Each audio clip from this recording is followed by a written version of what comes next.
And we are recording this meeting also, correct? Excellent.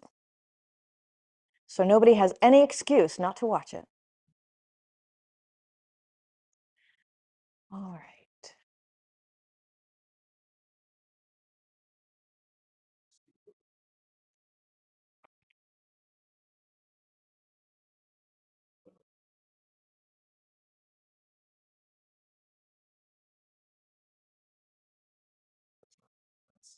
Good morning.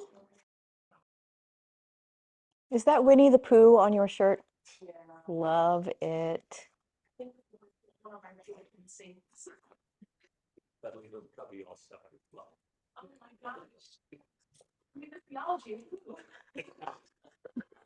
That could be taken several different ways out of context. Okay. Good morning, Jesse.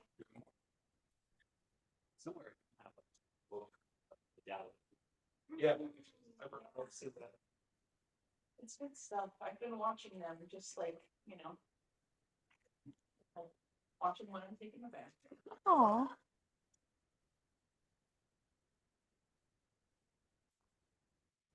Okay. I think we should go ahead and get started. It is a couple of minutes after 10. We have a very full day of presentation ahead of us. And so instead of doing our normal morning prayer where we go through the whole service more or less and have a shared sermon on the Sunday scripture, we're going to go the easy Episcopalian route and turn to page 137, Daily Devotions. We're going to keep it short and sweet.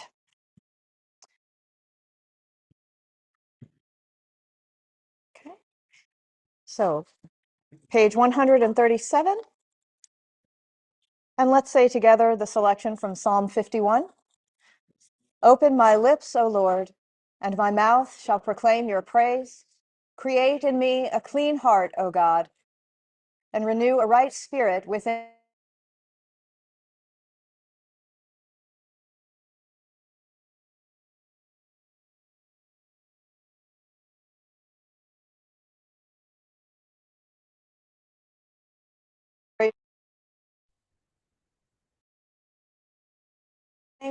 It's now and will be forever.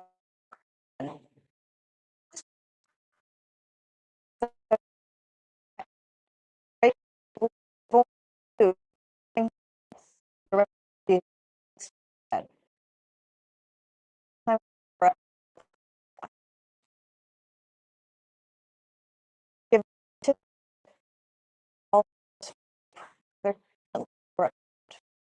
give to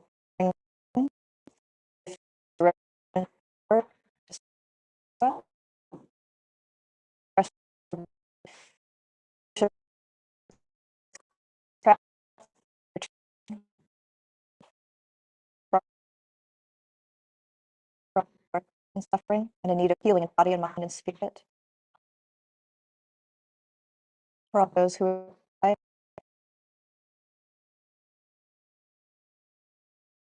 who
and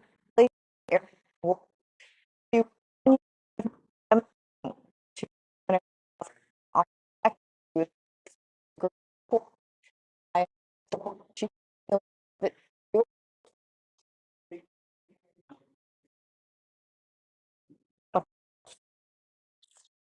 It's on. No.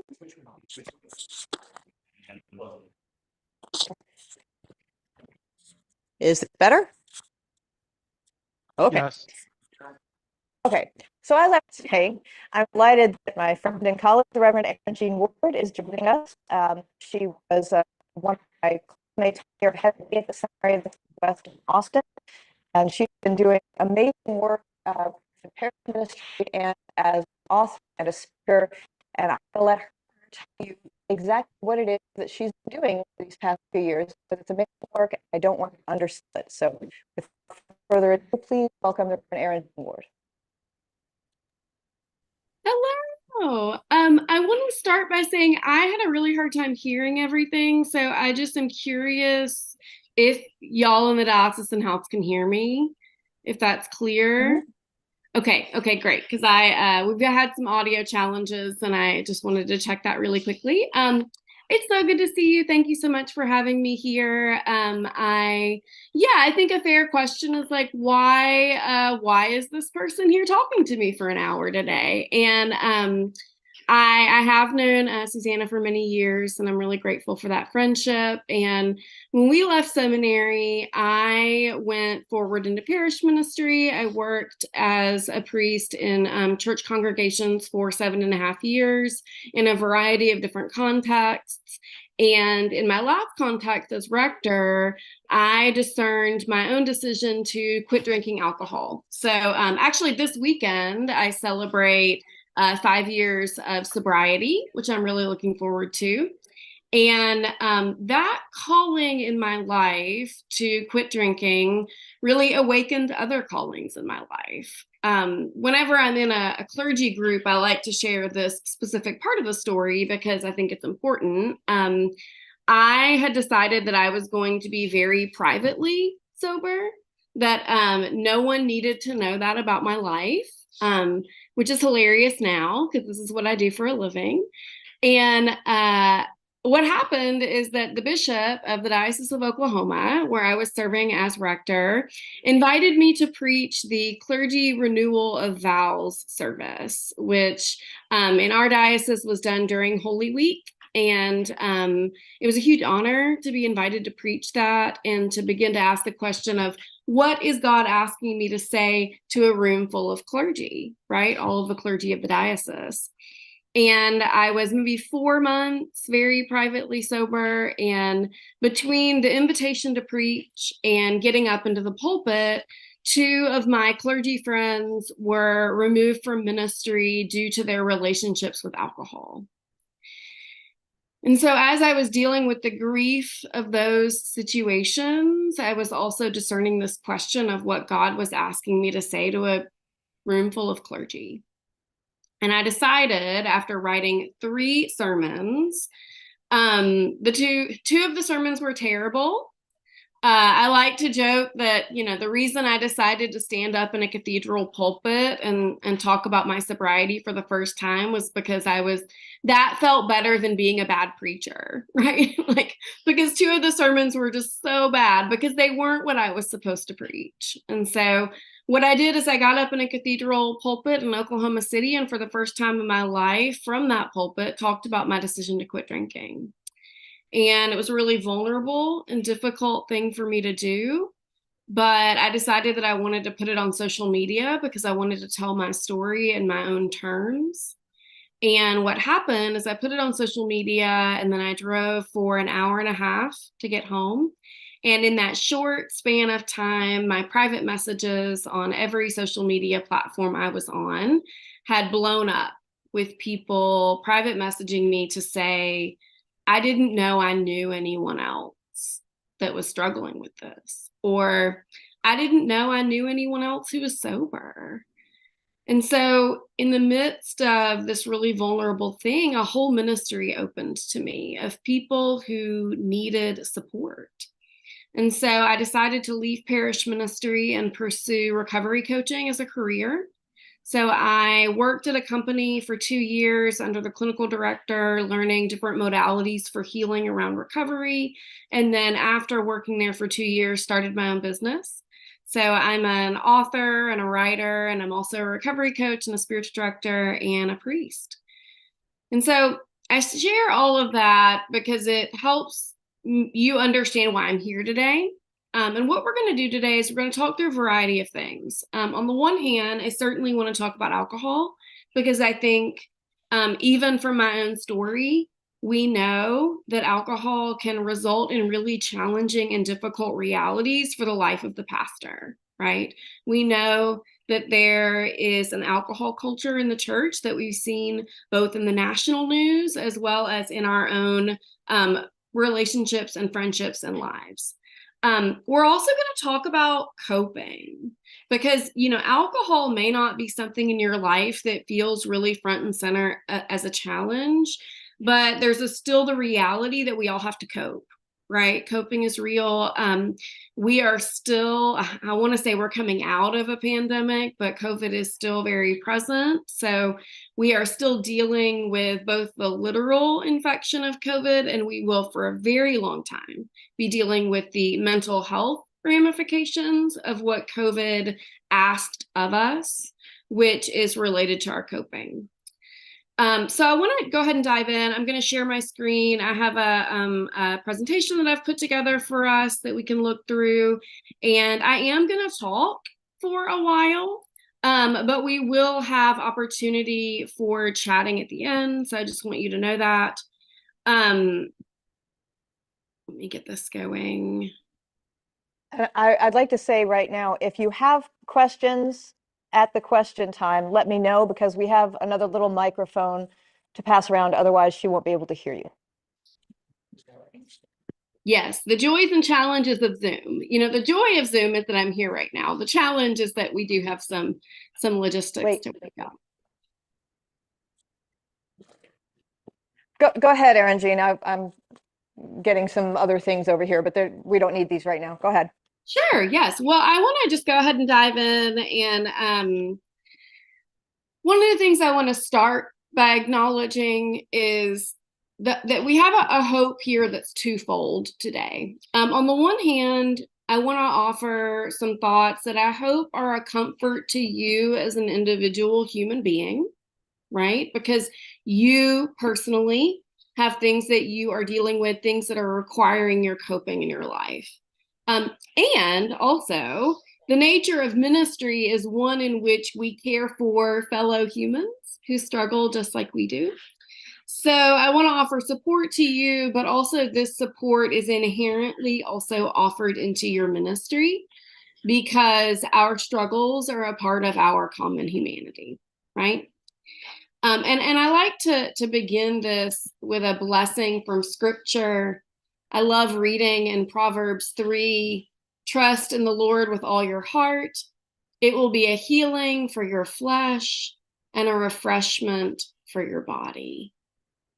I feel like that is a worthy daily prayer for me, that I would both trust in the Lord with all my heart, and that I would allow that to become a healing for my flesh and a refreshment for my body. And there are a variety of reasons why we seek healing for flesh and refreshment for body. And I want to start by just acknowledging the reality of alcohol in our world today. Again, alcohol may not be the challenge in your life, but it is a pervasive challenge in our communities. And, I've always been really shocked when I really dug into the statistics to learn that 3.3 million people die every year due to alcohol. That is a really staggering statistic for me to think about, the death toll being at that rate. It's also important when we look at kind of what we're up against as pastors as well as people to acknowledge that in 2018, the World Health Organization actually declared a world crisis around alcohol. In 2018, a global health report was published by the World Health Organization. It is a mere 437 pages, if you're ever bored and would like to read through that. So before the pandemic, there was an epidemic, and it was actually alcohol. And we were acknowledging how it was really ravaging us globally. And so then we layer on to that COVID. And a statistic, again, that I think is really important to think about is the New York Times did a study, and in 2020, if we're looking at people under the age of 65, more people died from alcohol than COVID. So our coping and our need to cope and our challenges in that skyrocketed, while putting us in a situation where we didn't have a lot of positive coping mechanisms, right? One of the things that I think that we often do when we talk about alcohol, and really any maladaptive coping mechanisms, is I think that we're very quick to make that a personal problem, that this is an individual who is struggling and that they need to work on their coping. Maybe they need to get some help. But the reality is that 3.3 million people don't die because of a personal problem, right? This is a broad standing challenge, and it's a society problem. And what that means is that as ministers called to be healing agents in the world, messengers of the gospel of Jesus Christ that is healing, we notice these trends and these realities as being ever-present realities in our congregations and in our communities. And the thing is, coping is not wrong. Coping is human. We are all up against realities in our lives that require us to cope. And during COVID, we were given all of these new challenges, and yet a lot of our positive coping mechanisms were actually taken away from us, right? I'm an extrovert, and I was trapped in an apartment for 2 years. You can guess how my mental health has been since, right? Like, that was not good for me. And the positive coping mechanisms I might turn to were not available to me. But Instacart could put a 6-pack of wine on your front doorstep, quote, safely, right? It's not our fault that a lot of our positive coping mechanisms were taken away from us, and we were left to our own devices to do the best we could with an impossible situation. So I want to acknowledge saying that, however, that two things are true, right? The world has a disordered relationship with alcohol that affects how we understand it, right? This is a cultural challenge, not an individual challenge. And also, I am still responsible for my actions and how I participate in the world, right? So I could certainly play the blame game and just say, well, it's a society issue. I'm caught up in that, so be it. But that isn't actually going to help me heal, right? It's not going to actually get me into the place that I want to be in my life. And so it's important to acknowledge that these two things are true, right? And the world has a disordered relationship with a lot of different substances as well. So again, if alcohol is not the thing in your life that you're up against, it doesn't change the fact that we are up against challenges in our coping, and the deck is stacked against us. And so one of the things that I want to try to offer is obviously naming the problem, which I've just done, but also acknowledging what some practical ways are for us to begin to cope positively. And one of the huge factors here is, again, we're not demonizing coping, right? But we're asking, is this way of coping helping me heal? Is this actually something that's going to help me deal with the ever-present challenges of my life? And shame will always act as a factor that sends us toward our negative coping. So I'm a certified Daring Way facilitator, which means that I studied the work of Brené Brown. And I'm going to quote some of her work today because it's actually practically really important for us. One of the things that she acknowledges is the difference between guilt and shame. guilt is language that says I did something bad, right? There is an action in my life that is not ideal, that I wish I had not done. Shame is an identity marker. Shame says, I am bad. I, in my identity and in my personhood, am bad. And in her research, she found that guilt is just as powerful as shame, but its influence is positive, while shame's is destructive. In fact, she found that shame corrodes the very part of us that believes that we can change and do better. Now, if we're to look at this in relationship, just an example around alcohol, or really any negative coping mechanism, you can have a moment where you say to yourself, you are the worst. You need to get it together. What's wrong with you?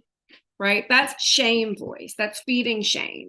Because the challenge there is my identity. It's who I am. It's that I'm the problem. But there are other ways that we can, wake up or address and look into our coping and say, that was not a good decision. I shouldn't have done that. And I need to work on figuring out how I'm not going to do that again. Right? That is guilt language, which is actually motivational. And Brene Brown says that shame needs 3 things to grow. It needs secrecy, silence, and judgment.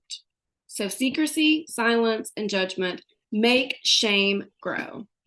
And when we're struggling and we're in that internal space of shaming ourselves, I'm certainly not reaching out for help, right? Because I'm ashamed of what I did. So I'm in a situation where I'm keeping it secret, I'm keeping it silent, and I'm heaping judgment on myself. So shame is then multiplying. Now, if we're to take an example of, say, like a hangover, right? From my own experience, I certainly had days where I'd wake up with a hangover and I would beat myself over the head about it. I would really shame myself for that experience. But the challenge with that response, with shaming ourselves in light of it, is that we end up in a cycle. So I wake up, I shame myself. Then, that's how I started my day. I still have to deal with all of the realities of my day, right? I still have to go to work. I still have to, maybe I'm a parent, maybe whatever it is. I still have to deal with all the challenges of my day, which heap more reasons to cope, right? So by the end of the day, I have no capacity. All I want to do is numb, right? It's been a terrible day. I want to get out of this feeling. So what do? Well, I might drink again, right? I might turn to that coping mechanism that I've used before. And just a second, of what you said. I'm sorry. And you're frozen again. Hello? Hello? Is that her internet or ours? Hello? Seems to be hard. Okay. I can hear you. Dot, can you hear me? Yeah, Dot and I can hear each other.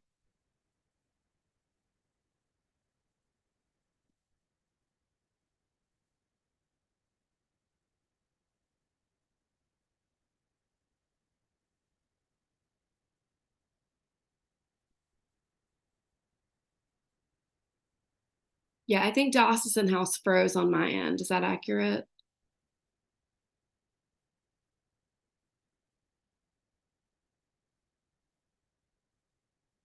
Oh, they're gone. Are they gone?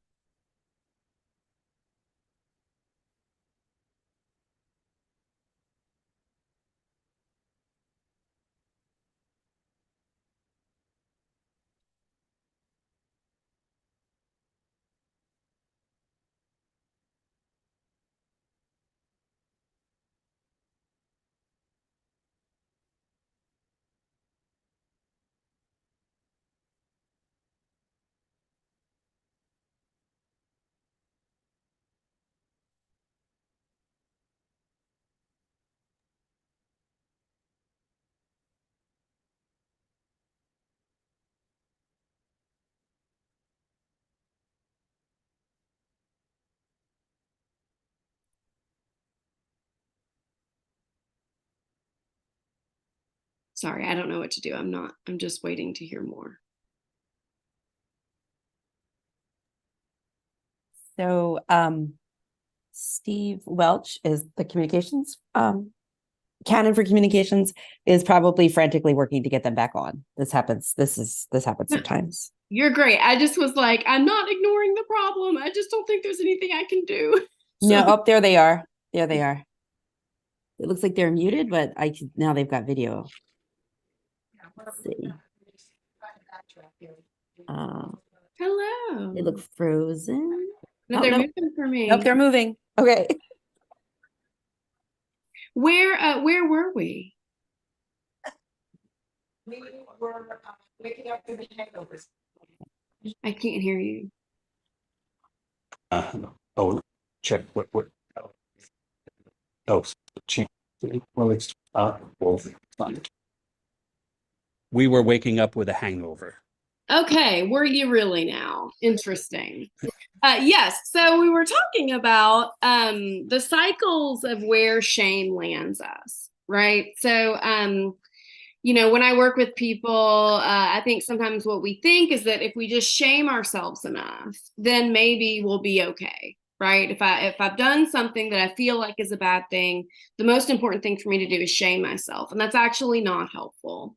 And the example I was giving is if you wake up with a hangover, as an example, you can shame yourself over it, but what that's going to do is it's just going to accumulate stress during the day. Right? Start your day off poorly, then you're going to go into the realities of your life. By the end of the day, the likelihood is that because you started your day in that space, started in a shame space, by the end of the day, you're massively depleted, right? You don't have any storehouses to call on to do differently in your life. And what you're probably going to want to do is you're going to want to numb, because you just don't want to have to deal with the reality of the day. And so what you might do is you might drink again. And then the cycle is just rinse and repeat, right? Because shame actually holds us in those patterns that we wish to escape, right? Because it is corrosive toward the very part of us that believes that we can change and do better. And that's really, really important. And in her research, she actually found that shame is highly correlated with addiction, violence, aggression, depression, eating disorders, and bullying. And she later notes that shame is also correlated with suicidality, right? Because that corrosive reality, that corrosive feeling of attacking who we are in our personhood and in our belovedness is never going to lead us into healing, right? Part of my story is, for a very long time, thought that I could hate myself into healing, and it never worked, because even just saying that sounds absurd, right? And it was when I decided that I actually really loved myself and that I actually really wanted to care for myself differently, that was when I was able to begin to really change my relationship with some of my coping. Did we lose the diocesan house? Okay. No, we are. Okay, sorry. I think I lost you on my screen, and I wanted to make sure we were doing okay. However,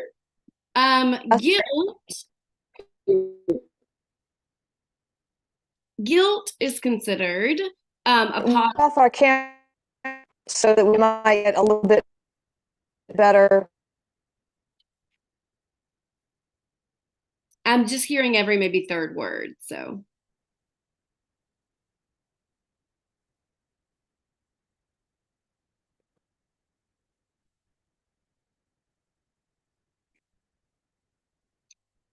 I'm going to keep moving. And if there are things you want to say, please tell me. I want to acknowledge, I always joke that I recognize Episcopalians are often former Catholics. So when I say guilt is a positive force, just hear me out. We're not talking about that kind of guilt. Guilt is the language that she uses for acknowledging it as an action and not our identity. So to quote her work, when we apologize for something we've done, we make amends or change a behavior that doesn't align with our values. Guilt, not shame, is most often the driving force, right? So guilt, being able to locate that as being an action and not our identity, is actually motivational. And a ton of the work that I do in coaching is around the question of what is motivational and what is demotivational. And anytime we are seeking change, it's really important to lock into what will motivate me toward a positive change and what will actually be demotivational and actually push me away from positive change. And so to use that language, guilt is motivational. It's an action that I can change. And shame is demotivational. The problem is me. The problem is inescapable, right? Which is also just bad theology, which we can get to that in a little bit. But still, the challenge is not simply you. It is changing an action. And we know this spiritually, right? We have rites of reconciliation of the penitent.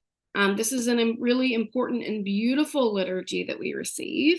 We have opportunities for forgiveness through AA's amends process, right? This is an AA practice of how to change that action using guilt as a positive force. And, when we think about rite of reconciliation of the penitent, I mean, that is freedom from secrecy, silence, and judgment, right? We receive absolution. We talk to someone about what's going on in our lives.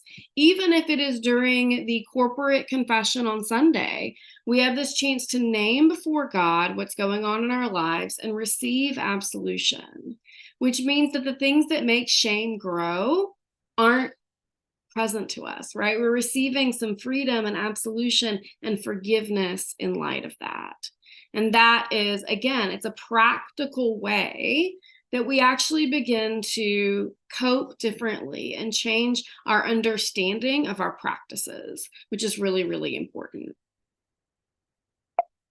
And in the work that I do, we move away from shame and we move toward our self-compassion and our belovedness. It's actually really, really important that we begin to center self-compassion instead of any shame that might come forward, because self-compassion gives us the care that we need, right? One of the things that I love about Brené Brown's work is she also says that empathy is the antidote to shame.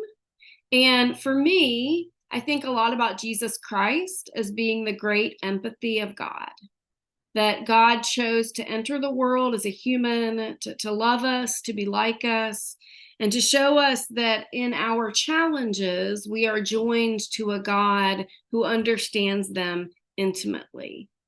So empathy, this way of saying, I'm receiving your story, you're not alone, and I'm with you, is actually part of not only how we address the challenges of coping in our lives, but it's also how we follow God in Christ, right? Empathy becomes part of what it means for us to follow God. And so I want us to be able to shift away from the challenging way that we might speak to ourselves, move toward self-compassion and belovedness, knowing that this is our entrance into this empathy that is radically beautiful for us, but that also then fuels our ministry, right? Because self-compassion gives way to compassion for others. It's always communal. It's also not perfectionist work, right? I can shift my inner talk away from shame toward guilt, but that doesn't mean that I'm now fixed, right? That I won't still have challenges in my coping. But what I do know is again, shame is only ever going to send me toward the reasons I need to cope. Whereas guilt is going to help me get out of those patterns and get moving in a direction that is more in alignment with my healing, which is really, really important. So self-compassion has to be the ground of our practice. And out of that, what we're doing today is what I like to call, the power of the pause. This is this way that we are slowing down long enough to change how we care for ourselves, to change how we cope. And yet, I also say this to say, it's very difficult, right? It's very difficult to do this work. I don't offer any of this as if it is, one and done and really, really simple. And yet, I know that centering this care is vital to me than caring for other people, right? So sometimes I think, especially, y'all are in caring professions. I consider what we do a caring profession. And it can be almost feel selfish to think about care for self. And I want to speak to that a little bit. I have an image that I love to use. And it's the idea that we all have a well of water, right? And everything we do in our lives requires a little bit of water, right? And the reality is, if my well of water is bone dry, first of all, I'm thirsty, right? I'm ravenously thirsty. And also, it doesn't matter who comes to me thirsty, I have nothing to give them, right? Doesn't matter if it's a child, doesn't matter if it's a partner, doesn't matter if it's a parishioner, doesn't matter if it's a stranger on the street. If my well is bone dry, I have nothing to give into the world that asks of me, right? And I think the calling to ministry is the calling to give living water, right? To give water to those who thirst.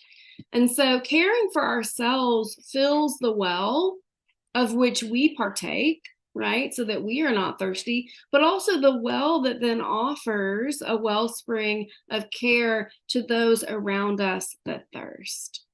So that is, to me, an important thing to remember.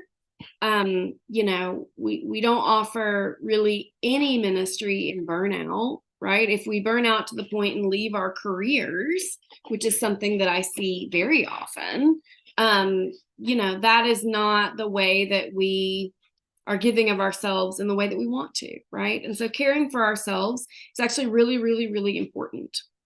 And I also want to note that we are worthy of care for ourselves regardless of what it does for anyone else. And what I mean by that is, I don't want to create the machine of, care for yourself so you can labor more, because I think that could be one way that we could understand this. And what I actually want to usher over you, what I want to shower over you, is that the reminder that belovedness is your birthright. When you were created and all the hairs on your head were numbered and you were breathed into existence by God, God looked into the fullness of your life, knowing everything about you, more than you'll ever know about yourself, knowing the full entirety of your life. God looked into that and said, you are good, right? Belovedness is your birthright. Care for yourself gets to be integral to your life as an act of worshiping, right? As an act of acknowledging how God made you. And self-compassion is the acknowledgement of the belovedness that is your birthright. For the last little bit of our time together, I want us to talk through a variety of different coping possibilities for you, right? So we've talked a lot about mindset, and I want to keep that through line through what we're doing, but I also want to talk a little bit more practically, because again, I can talk to you all day about how belovedness is your birthright, but at the end of the day, the question is like, okay, but how do I practice different coping, right? And the work I do is like very spiritual, and it's also very, very practical, and that's one of the reasons I really like doing it.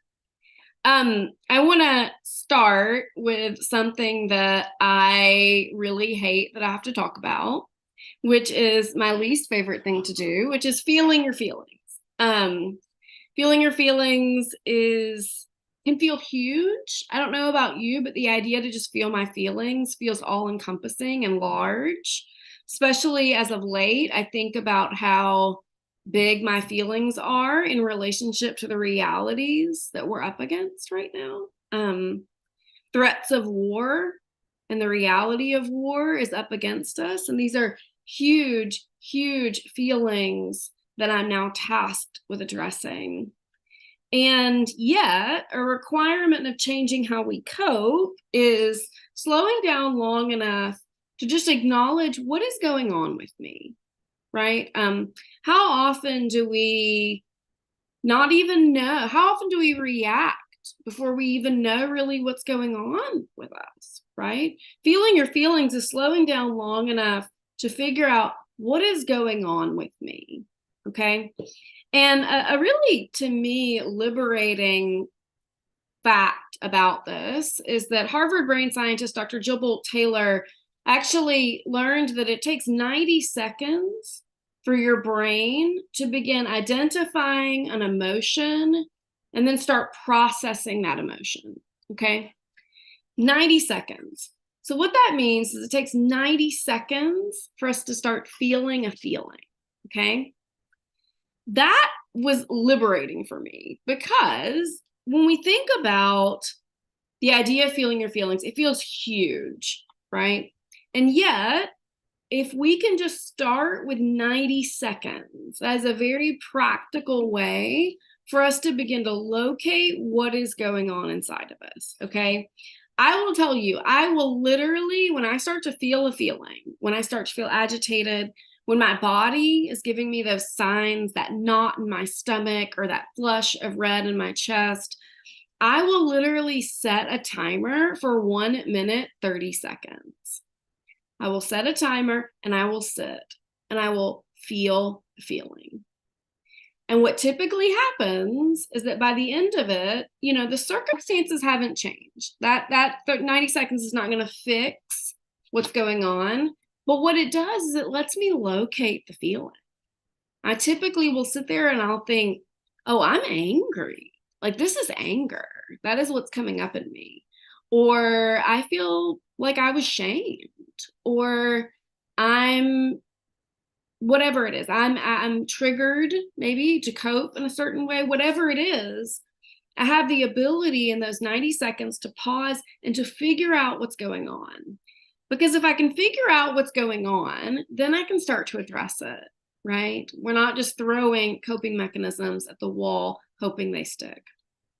So a good news to me is to say, even these big emotions that feel impossible, what if you just gave it 90 seconds? What if you just set a timer, sat for 90 seconds, tried to figure out what was going on, and then moved forward from there? That is the power of a pause. Another example that I like to give is, this was years ago now. I was dealing with a big feeling, struggling with a big feeling, and I knew what it was actually.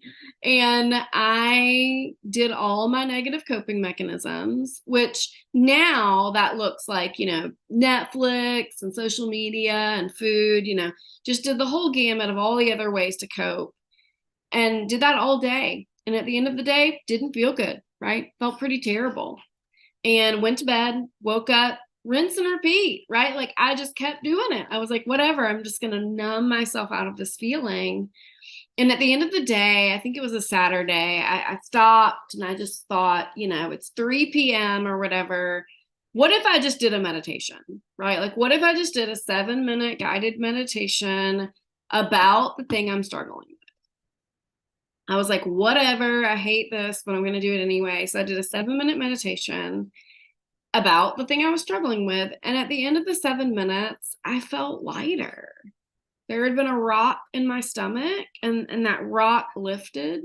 The challenges were not different, but I didn't feel like there was a pall hanging over me anymore because I had started to address what was going on. And I sat there when the meditation was over and I noticed how things had shifted my body. I sat there and I thought, I wasted 2 days and I could have done this in 7 minutes, right? So really thinking about, what does it mean to turn to our positive coping mechanisms kind of quickly, knowing that they do actually help us. And especially when they feel so big, to acknowledge that it could just be 7 minutes. It could just be 90 seconds. And again, for me, that was pretty liberating to think about it in that way. So we're turning to care. We're not turning to shame, right? Care is motivational. Those 90 seconds support us. They offer us actual gateways into healing instead of the spiraling that just holds us in that place of pain. And yet we end up against this question of, okay, so I've created space in my life, right? I'm addressing what's going on. Maybe I've even decided to take out some of my, challenging coping skills. But then we have a void, and voids actually need to be filled, right? They need to be filled with positive things. So I want to encourage us toward thinking of creativity, play, and rest as also being tools for our positive coping. Something that I love to think about is the interplay between these things, the interrelatedness of them. In scripture, one of the great and beautiful parts of scripture is the creation of the world, right? And we get to see how God's majesty makes all that is. And one of the things I love about our creation narratives is that it says that, God made all the creeping things and all of these, cattle. And I just love reading through the way that all the animals are described. And I've started imagining the creation of the world as being like one of those baby animal videos, like the unlikely friendships between baby animals, because I think that's literally what's happening is God is just like ushering baby animals across the earth. And there's a huge playfulness in that, right? I think there's a lightheartedness to creation that's really, really important. So we have this creativity and this play that are really wed to each other, that are joined together in scripture. And what we know about scripture also is that after this creativity that lends itself into play, God rests. So creativity, play, and rest are offered to us in scripture as being joined together as positive ways for us to engage with the creative beauty and power of God. And again, we want to hold on to belovedness as being our birthright. And I offer that in conversation with rest and how we might understand that as Sabbath, because belovedness is the ground upon which our lives are built, right? That's our Imago Dei. And when we rest, we slow down long enough to remember our belovedness, right? Our belovedness is never questioned, but Sabbath is how we slow down long enough to remember our belovedness. And holding on to our belovedness, being in relationship with self-compassion, these are ways that we get out of some of the challenges of our coping and into a place of understanding our love and our love from God. And I think that in relationship to this, one of the really intense spiritual unrests of our world is that many of us have this feeling of longing, right? We have a feeling of longing between maybe where we are in our lives right now and where we would like to be. We might have a desire for a different way of life, whether that's with our coping or with any other part of it. And so I think that we sit in a gap that is our disconnection between our souls and our peace. And that much of the spiritual life is us figuring out how we're going to bridge this gap. And I think that much of our struggle with coping is because of this tension, this gap, and this longing. And I say that because I think that creativity, play, and rest are important spiritual acts that become part of how we bridge the gap between where we are in our lives right now and where our soul longs for us to be or become. And I want to share some of the work of a man named Dr. Stuart Brown. He's a psychiatrist, clinical researcher, and he's the founder of the National Institute for Play. And he found that play actually shapes our brain, helps us foster empathy, helps us navigate complex social groups, and it's at the core of how we understand creativity and innovation. And there is a quote from Dr. Stuart Brown that has been super impactful for me. He says that the opposite of play is not work. The opposite of play is depression. And that was huge for me, right? Like, if we're going to talk about that gap, if we're going to talk about burnout rates, if we're going to talk about what it means to cope with the realities of being a pastor or a minister, to acknowledge that the opposite of play is not work, the opposite of play is depression, that helps us understand why coping is a part of this conversation, right? Play, he goes on, helps us deal with difficulties, provides a sense of expansiveness, promotes mastery of our craft, and is an essential part of the creative process. So our movement, right, out of depression and into play, that is a spiritual movement. This is a part of the bridging of that gap, right? And I want to make sure that as we talk about this, we acknowledge that there are a lot of barriers to play. There are a lot of barriers to the positive ways that I might want to be creative. And if I'm burned out, it's really, really hard to access the energy to want to turn to those things. So what happens is that I have this gap, I have this longing, and I have this desperate desire for creativity and play, but I can't get to them because of the incredible depth of challenge I'm finding in my rest, right? So rest is now entering this conversation, and it's also saying, I now have this similar frustration around where I am in my life right now and where I want to be regarding rest. So I feel like I have another gap I have to close. And when it comes to us talking about rest, I want to talk a little bit about types of rest. Something that I kind of can get really locked into is this idea that rest is bed rest. Stemming from the fact that I'm super tired, I end up in these seasons where I really do act like, rest means I have to be sitting on my couch, or rest means I need to be napping. Like, I have to be in a state of like no physical movement in order for me to feel like I'm really resting.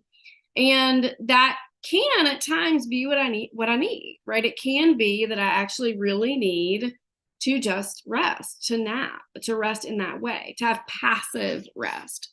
And yet there are also times in my life where I really need active rest. I actually need to be out doing things. I need to be going to museums or setting up lunches with my friends or doing a day trip to a place that's close by, right? I need to start having active rest, because what can happen is that if I'm in a space of depression, passive rest can feed that, right?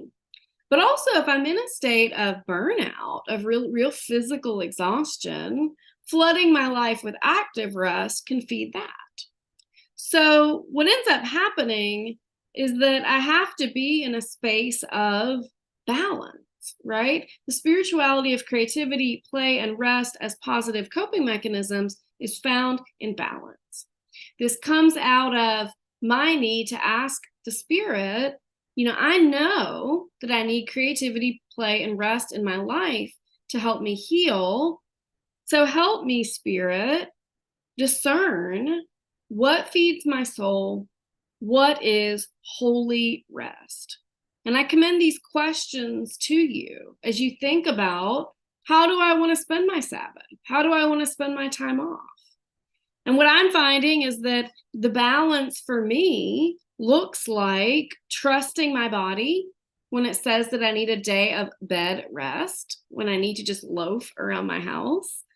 It's in trusting my mind when it tells me that I need something to inspire my creativity.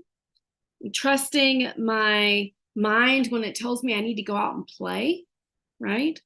And it's in trusting my soul that it will help me figure out how to bridge that gap between my need for rest, and my need for creativity and play, and my creativity and play.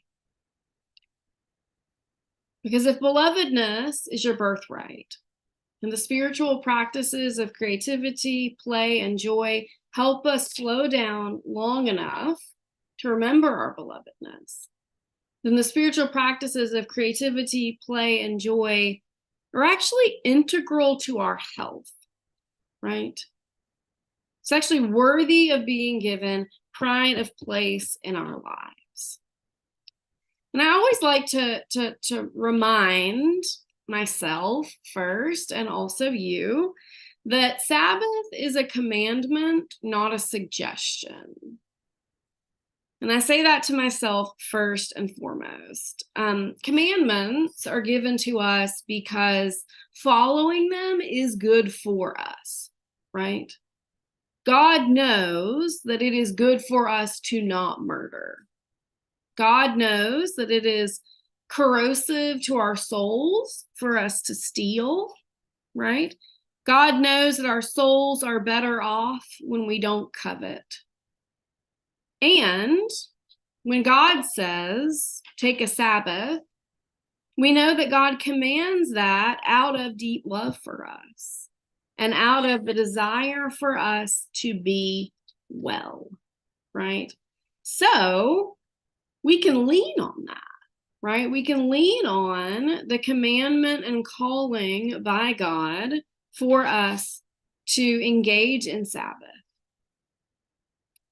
And I want to talk a little bit more about some positive coping tools that you can take with you from this day.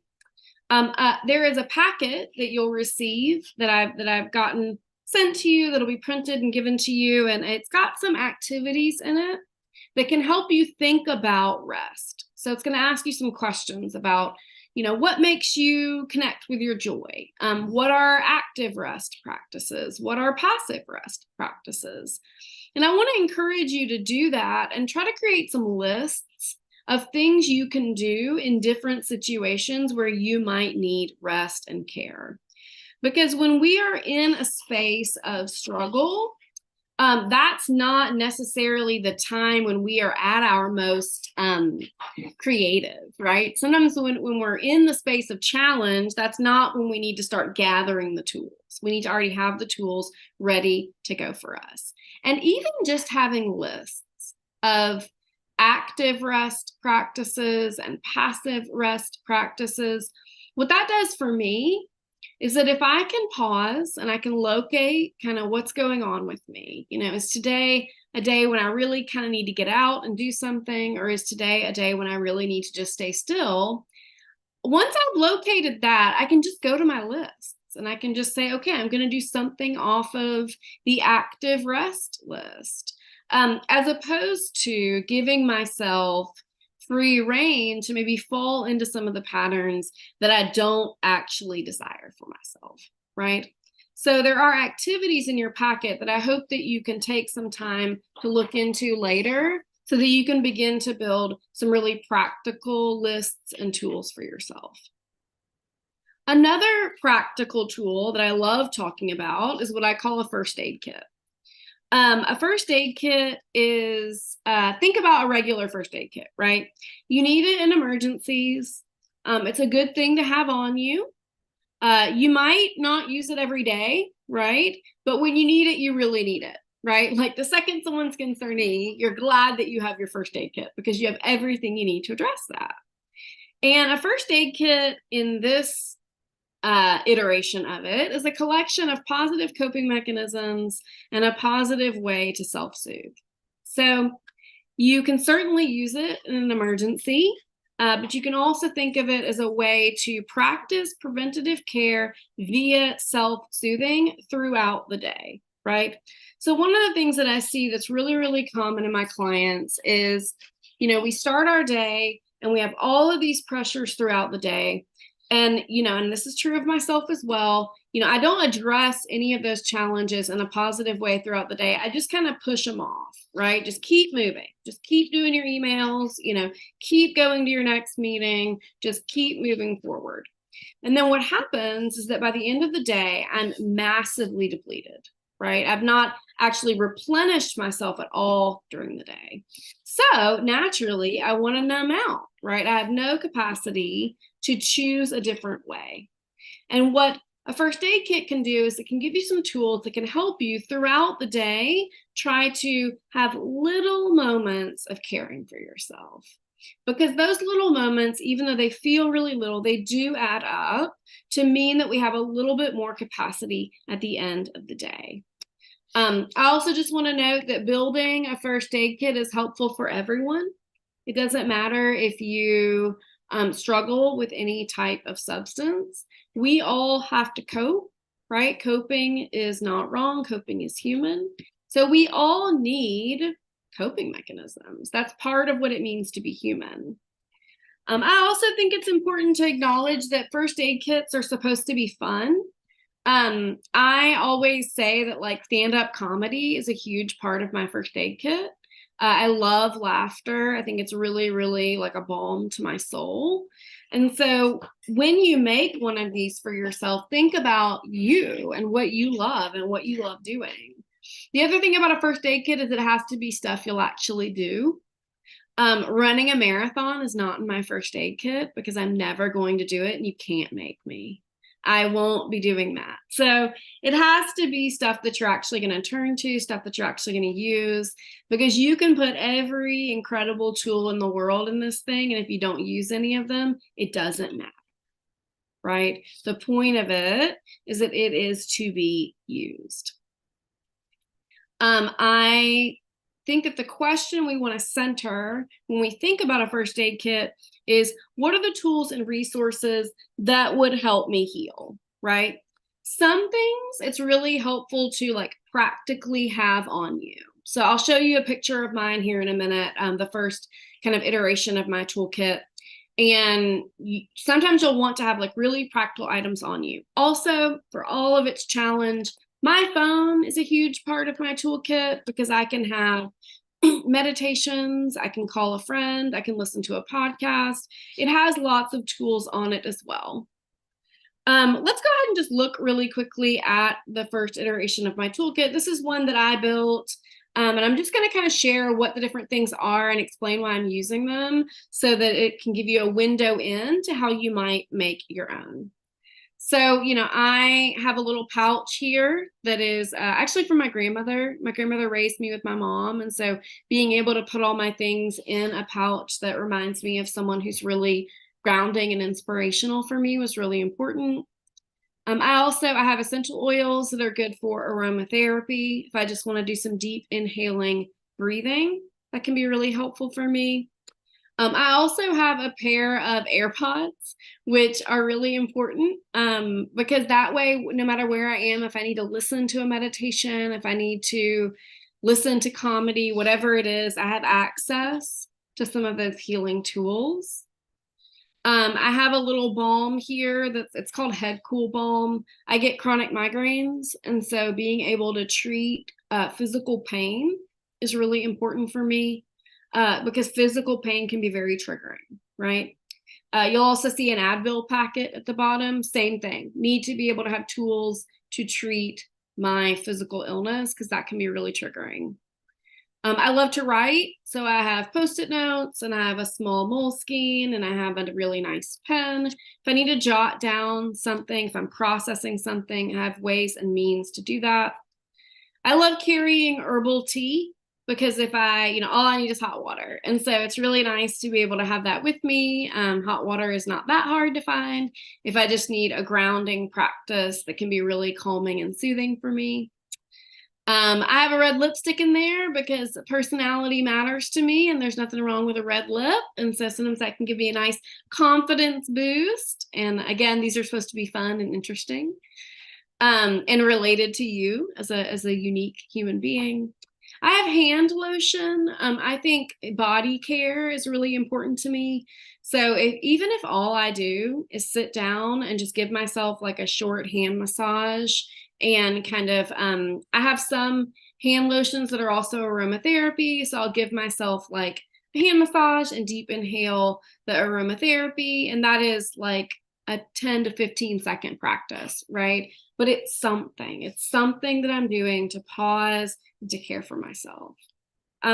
We love our Reese's, love having a little snack, right? Something that can help me if I'm feeling hungry, or even if I want to use that as a comfort. And then last but never least, I have a book of meditations by my favorite theologian, Howard Thurman.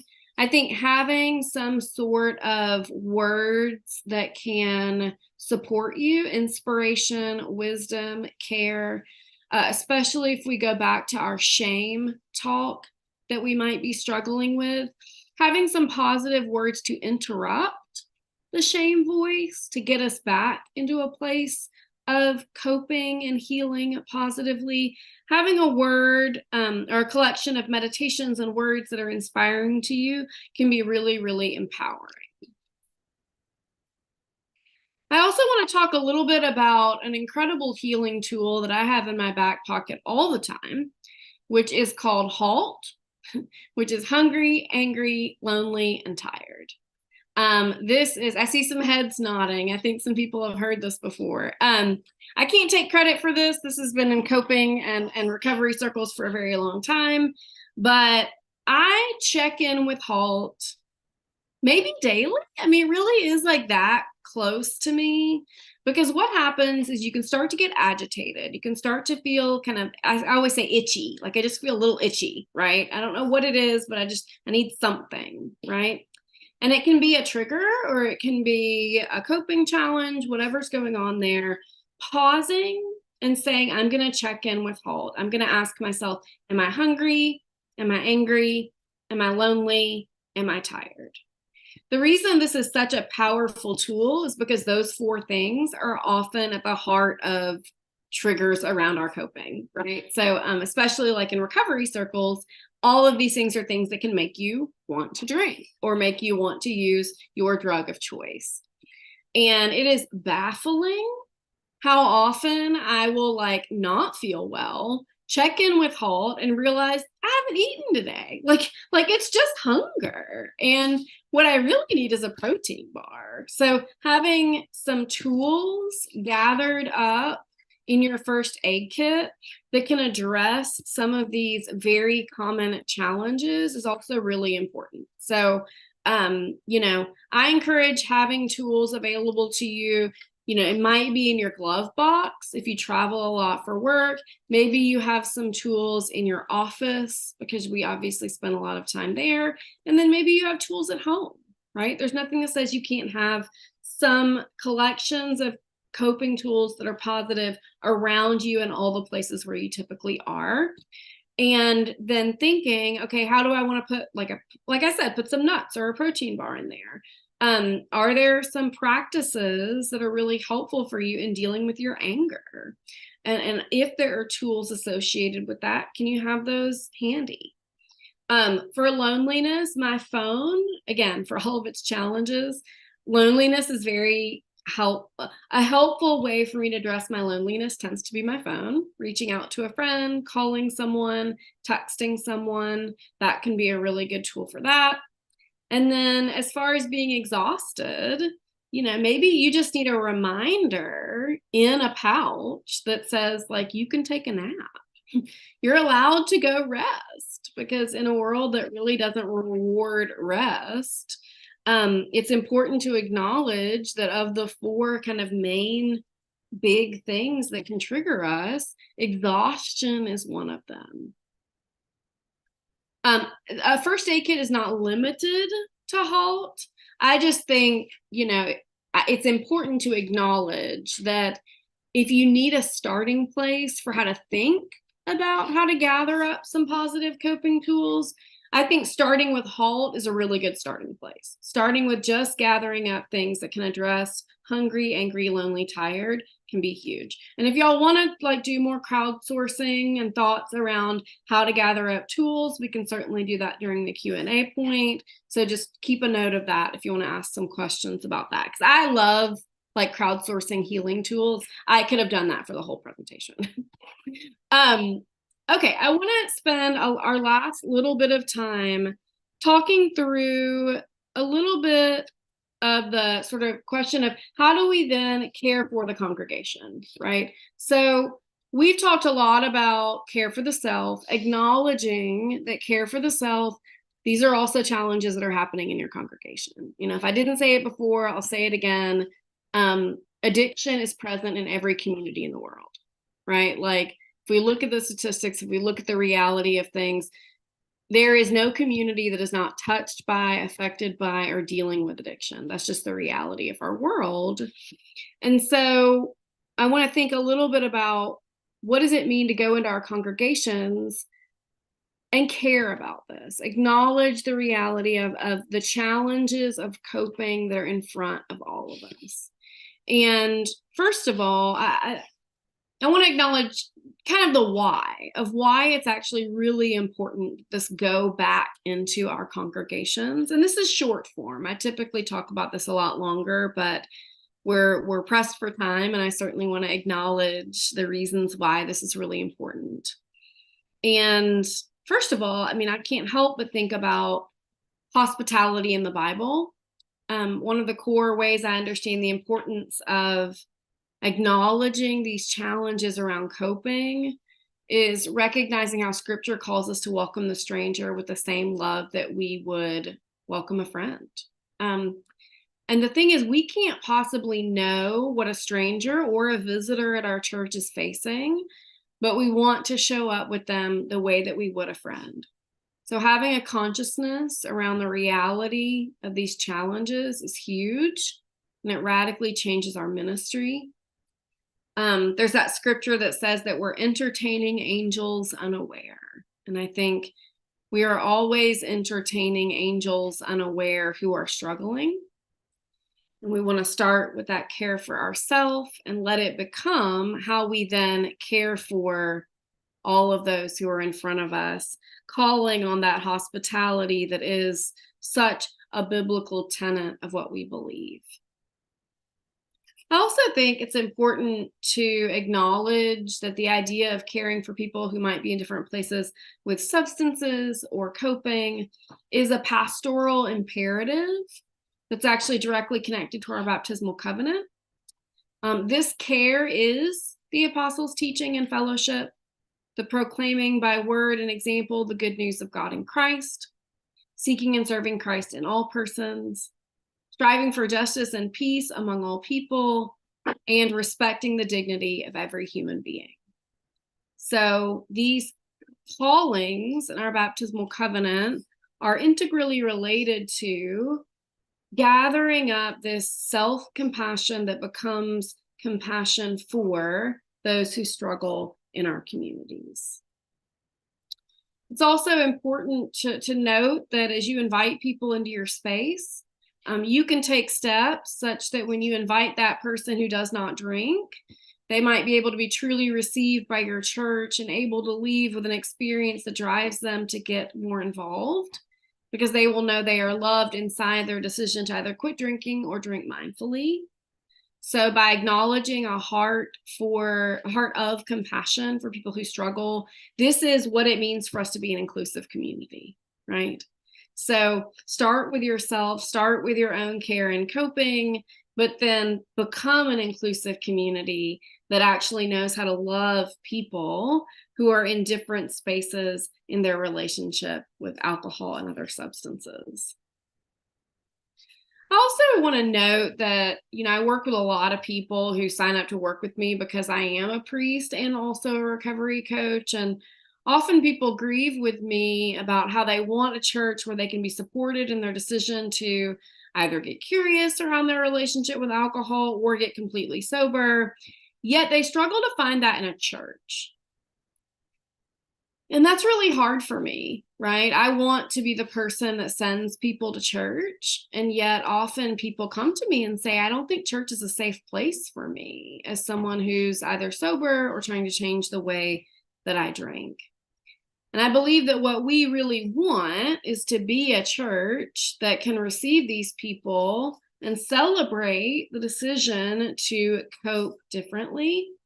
So there's a lot of hope and possibility for us to take on this mantle of changing how we are in relationship with substances, such that we can really show people the deep care that the church has for us.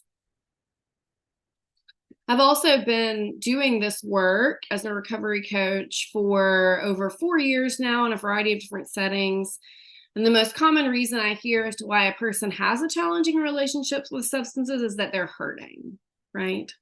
So again, this isn't an individual challenge. This is a communal challenge.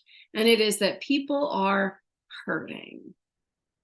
And I think it's incredibly important for us to destigmatize coping, because these people are in situations that need coping. They're worthy of their coping. And they're often just trying to survive, using whatever tools feel accessible to them at the time. And I believe that we are all called into a ministry of serving communities built on the idea of seeking, serving, and I would add healing all people in Christ, which means that I think that communally, what we want is to be leaders of and part of communities that a person goes to when they're healing through recovery, right? Like, I want to be the first person they celebrate with because of how beautiful it is for us to see transformation through Christ in the lives of the people around us. And one of the ways that we can really begin to receive and bear witness to the beauty of that is to take on this mantle again of acknowledging the vast challenges around coping around us, working on our own coping, and then being able to transition into, let that give birth to the empathy that says, I'm struggling and you're struggling. Let us do this together. Let us, as one community, joined in our common humanity, love each other, knowing that we are all facing our different inevitabilities that require our coping. And I want to close by encouraging you to also be gentle with yourself as you set out to become more aware of and caring toward the challenges that come with coping and substances in yourself and in your community. This is really, really hard work. I say that as a sober person, like being sober is really, really hard work. And this is really, really, really hard work. And I don't, no one is expecting you to fix these challenges, whether they are in yourself or in your community, because these are human problems, human realities, fixed only in and through our Lord Jesus Christ. So be gentle with yourself in your own coping, and be gentle with your community as we all try to become more compassionate people, inspired by a God who showed us compassion as a way of life through his life, passion, death, and resurrection.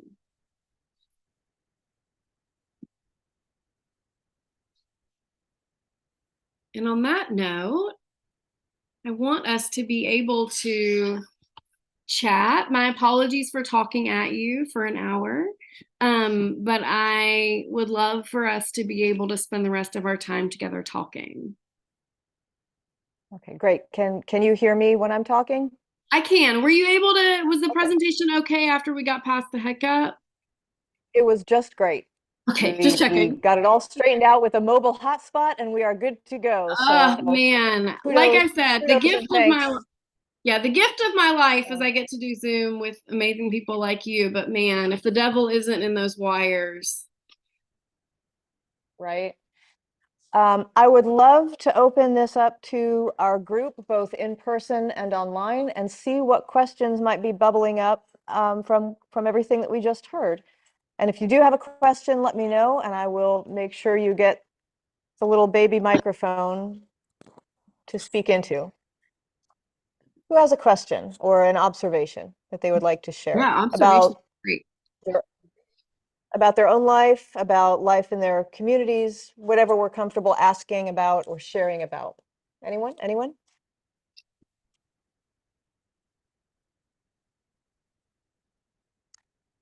Can I ask the question, who here knows about our diocesan alcohol policy? Who here is not aware that we have a diocesan alcohol policy? Okay, so this can be a learning curve. We do have one. And we were able to share that with Erin Jean before our presentation. I did not know that we had one until several years ago during a Fresh Start presentation that I was actually supposed to be leading. And it came up during, I think it came up during a benefits discussion with Pat Hawkins about alcohol policy in the church. And she asked us, who knows about the diocesan alcohol policy? I wasn't the only one who didn't raise her hand, but most people did, and I did not. So can anyone kind of rephrase it for us so that we know we're all clear on what that might be? Somebody who raised their hand and said, yes, I know what our diocesan alcohol policy is. What is it? I can speak to it a little bit. I'm Dot Hospodar. I'm a deacon on the Commission on Alcohol and Drug Abuse in the diocese. And we used to, at the conventions every year, have a table with all kinds of literature. And we used to have a tri-board that had the diocesan alcohol policy on one side and some other references on the other side. Basically, it's if you're having a celebration of some sort, you can't base it on alcohol. Like you can't say it's a wine and cheese festival. You can't lead with wine as the leading draw. You also, if you have something where you're serving alcohol, you have to have a non-alcoholic drink comparable to the alcohol, and it needs to be close by, not necessarily next to, but close enough that you can see there's a difference. If you're making something for a gathering that contains alcohol, you must label it appropriately. I'm trying to think of what else. For any church meetings, no alcohol, which I think that's a thing that most churches don't pay any attention to. But it's really on one of our policies. And I can't off the top of my head think of the other ones, but that's, I think, basically the main ones. Yeah, I just want to say it's a really So there you have it. And Yeah, I was just gonna say it's a really good policy. I read through it. It's really, really positive. The other thing that I will just add, alcohol is we just had a whole conversation about destigmatizing it, right? And so it's a really stigmatized conversation. And sometimes it can be hard in a congregation to try to change alcohol in its relationship to your parish. I have been in churches that were actively trying to address the fact that they have an alcohol culture and want to change that. And one of the real gifts of a policy is if you're a minister, a policy is there to save you. Because it's not that you personally want to take the fun away. It's not that you personally don't want us to have wine at meetings anymore. It's just policy.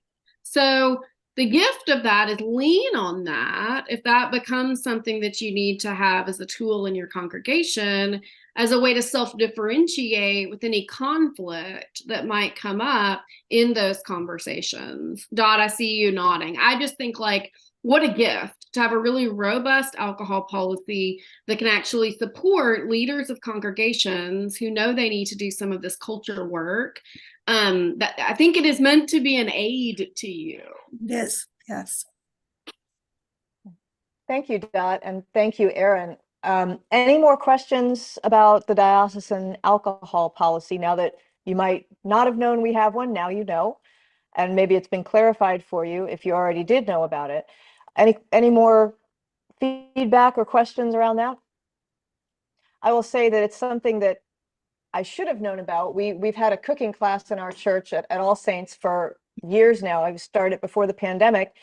The first base that we covered for the cooking class was the 50 states. And there were people that would come to the cooking class and they said, well, this is the drink of Alabama. And they brought moonshine. And I'm not kidding. Maybe this doesn't surprise you, Erin Jean. Erin Jean is from Alabama, so she's seen it all. And they would bring, oh, well, this is a wine from Washington State. Oh, this is, and it became part of the class that people expected, oh, we're going to have a drink from this state. And when I realized that we had somebody in the class who was a recovering alcoholic and was deeply uncomfortable being stared in the face by a jug of moonshine, I said, I think we have a problem here, but it never crossed my mind until it was on the ground in front of me. And it wasn't until his wife said, you know, I really love that he's coming to the cooking class, but could you offer something else, please? So it's something that completely went over my head until I realized, oh, this is a hospitality concern and a compassion concern, as Erin Jean pointed out. Anything else to share about church events? Anything that questions or things that we would like to share about our church events? I guess our church does have an alcohol culture. I remember at a vestry meeting that was on my birthday, a couple of the vestry members brought bottles of champagne to celebrate my birthday at the vestry meeting. I was like, I don't think we're supposed to thank you, but I don't think we're supposed to do that. Yeah, never really thought about it before. Did someone on the Zoom screen have something to say about that? No. Okay. I mean, I always the next question. Go ahead. I was just going to say the other challenge is we don't know who's sober and who's not. I was very quietly sober for those first 4 months. And so, you know, a lot of parishioners gave me alcohol when I was sober, and they didn't know, right? They didn't know that they were giving their sober priest a bottle of wine for Christmas, but they were. And that's something to be cognizant of, that there are people in our lives that we might have a history of like drinking with them. Like we might have a history of going out with them to the pub, and yet they may be trying to get sober right now. And when I do my longer conversations about hospitality, I always talk about the fact that I have clients who work with me who have not told their spouses that they're in coaching, because they worry about how their spouse will take the news that they're quitting drinking. So if there are people who aren't telling their spouses, there's certainly people not telling their church. Church is not the first place necessarily that we go to say, oh, by the way, I decided to quit drinking. So being really cognizant that even people that you personally think of as drinkers may be working on that in their lives right now. And yeah, because I certainly had people dropping off bottles of wine into the rector's office, not knowing that it was going to go directly in the dumpster. And so when you said that, Susanna, it just really stuck out to me that, like, yeah, it's we don't know. And so how do we take on a posture of openness, curiosity, and not knowing, no matter who we're in front of? Yeah. Erin, I have to tell you, I have not bragging, but I have 36 years of sobriety. Right, girl. And my first maybe 5 or 6 years, I was very into myself when it came to my sobriety. And then one day I realized, well, if there's somebody who needs to know something about alcoholism or somebody who is sober, they're not going to know it's me unless I open up about it. And what I do now is I will preach at churches. In fact, the last Sunday in September was Alcohol Awareness Sunday, and I preached at my own church. Mhm. And I had so many people come up to me afterwards and thank me for doing it. And when I preach at other parishes, people come up to me and say, they thank me and they say I'm sober, and it starts a conversation with them. And at least they know there's somebody there who cares and went through the same thing that they're going through. And I get a lot of fulfillment out of doing that at the different churches. So thank you for sharing with us today. It was wonderful. Thank you for your ministry. I feel the same way. I preached last Sunday at a church, and I mean, this is my ministry now, so I talk about it a lot, but I mean, just the handshaking line becomes this incredible space of just people, I'm worried about my son. And so now I'm like working with some families who have children they're concerned about, or even people who are like, I'm X amount of years. It opens up a world of people. Or I've had people shake my hand and then email me 2 weeks later, not say a word to me, email me 2 weeks later and say, I very quietly enjoyed your sermon and I'd like to very quietly start working with you, And so the more we can just talk about it, I think that's the destigmatizing too, is I don't know. We just, for a very long time, like, I don't think I ever heard anyone talk about it in the pulpit or anything like that. And so it's important that people know they're not alone when they struggle with this, because like I said, regardless of whether or not a person is seeking sobriety or anything like that, we're all struggling, right? Like, the world is really hard. We're all struggling in some way. And so by talking about my struggle in the way that I struggle, hopefully I can invite other people into healing, however that looks for them. Yes. I want to bring us back to something that Erin Jean talked about during her presentation, and that is crowdsourcing a first aid kit, a spiritual first aid kit. I find that idea really appealing, but I'm having a hard time thinking what on earth, because if I'm in a bad mood, it's going to have to be something really appealing for me to actually not go, I'm not doing that. I'm going to go do something that's an unhealthy coping mechanism because I'm more comfortable with that. So what I would love to know what some ideas would be from the rest of the group about if you were to put together a spiritual first aid kit, what are some things that you would find helpful? Because that might bring out some thoughts in me. Can we talk about that? Jesse? Hi. Wow, I can hear myself. That's creepy. Okay. I love the what you said about podcasts. I'm very fortunate to live right next to work. So when I need to get the heck out of there, I pop in my earbuds and I go for a walk, and I force myself to do at least 20 minutes. Nice. And I never thought of it as a positive coping mechanism that way, but it's good to know that I feel like I'm on the right track. Thank you, Jesse. Just keep passing the microphone down. I'd like for everybody to chip in if they can on this one. Okay, good morning. Is it still morning? It's still morning. Okay, good morning. So a lot of the things in your toolkit or first aid kit are in mine as well. I take the train to DC quite often, and I'm like, I have that. So I have hot patches and Tiger Balm and Advil for pain. I have chronic pain as well.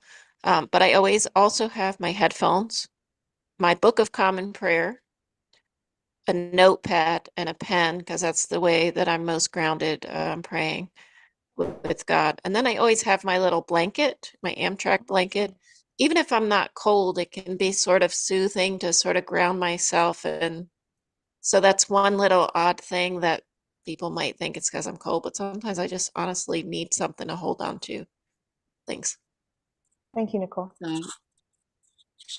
I've gotten really into Legos, and they're a wonder. They're expensive, but they're a wonderful way to do a 3D puzzle and be creative. So I have been asking for like little advent gifts of, the little small packages that I can slip in a bag, and if I need to take 5 minutes and put together a little character, a little fire truck.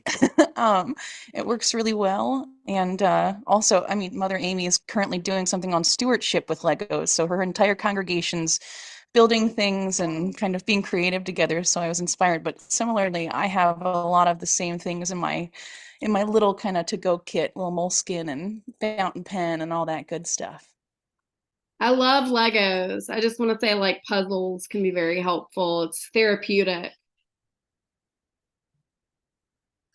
I tend to, I like to write in a diary that I've just started keeping on my computer instead of trying to write it out by hand, because the older I get, the worse my handwriting is, and I can never read what I've written. So I've been doing that. And the first thing I try to do is focus on my breath and just sort of grounding myself with, just with what's going on and just breathing through that. And then I go to my diary, and I also am a big fan of walking. So it's an active way of kind of grounding. Love it.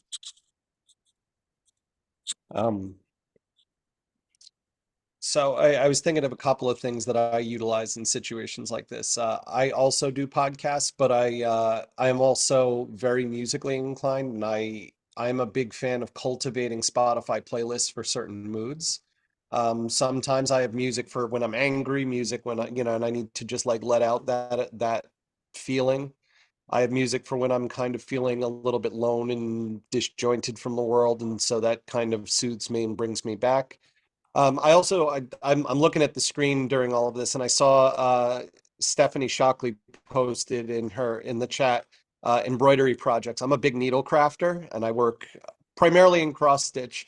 But a couple of years ago, there was this product that came out in the embroidery world called Zen Embroidery. Ooh. And it was a lot of things like mandalas and just things that you can do various types of embroidery to kind of, so it's not something I have to look at necessarily a pattern for. It's something that I can kind of stitch out however I feel, put whatever kind of stitch in there, put whatever color I want to put in there. It looks a lot like the adult coloring books I've seen, but done with needle thread. So, that's a big useful when I'm in that kind of space. Love that. Thank you, Freddie. Okay, so I will just share one or two things that I do when I can't get out of the office and I can't take the walk, which is my preference. If I open up my side drawer in my desk, or if anyone did, you would find a small box of Crayola crayons, silly putty, and a small Lego toy that I can put together. I'm a big fan of regression in service of the ego. So that's how I do it. Thank you, Joanne. I love that. Thank you, Joanne. I think for me, going in another space is important. So I've been to Washington recently. I've been to a couple different places recently. But whilst I'm traveling, I listen to music. So I need to listen to your advice of the playlist. Yes. I never thought of spending time doing that. For listening to music and audiobooks is my way, sometimes just totally different from what I'm engaged in. And of course, when I end up in Washington, I end up with my friends and family. So that's a way of traveling and to New York or North New Jersey or so on. So different spaces is important for me. Yes. Thank you, Verna. I just want to put a plug in for Sonia Waters' book, Addiction and Pastoral Care. She's never spoken in our diocese on this topic. I'm not really sure why, but it's a really good book that sort of helps. It's specifically for priests and pastors or lay leaders who are trying to work out how to address addiction in their parishes and their parish systems, in their own sort of arsenal of pastoral care. There's a lot in there about how to understand and think about the complexities of sin versus a compromised will, which an addiction is a compromised will. How to a lot of practical stuff about how to actually talk with somebody who's considering change. I really, really recommend it to anybody who hasn't read it. I'll drop a link in the email if you want. I'll put it in the email for a fresh start, but it's been helpful to me personally and in my ministry. So Thank you. I think it's interesting how many of the coping tools that I have in my life, but I had not thought of them as that. I always have a sweater in every room of my house, in every office, in every car, because I am cold. But like you said, sometimes I just like something around me. I have one special hand lotion that's tingly, and when I put it on, I feel like I've treated myself. I am not a walker, but if I really am having a hard day, I will take 20 minutes out and read something or listen to chant music, which was the bane of my children's existence for a lot of years, because it really helps me and I played it a lot. So this has been very helpful. Steve, you're part of our group. Sure. Just get right up in the camera, Steve. Just get all up in there. Hello, Steve. Hello. I'll sit. As a lot of people have said, I think already, music, audiobooks in particular, I find very, very restorative. When the weather is nice, I may do my work on the back deck with the dog.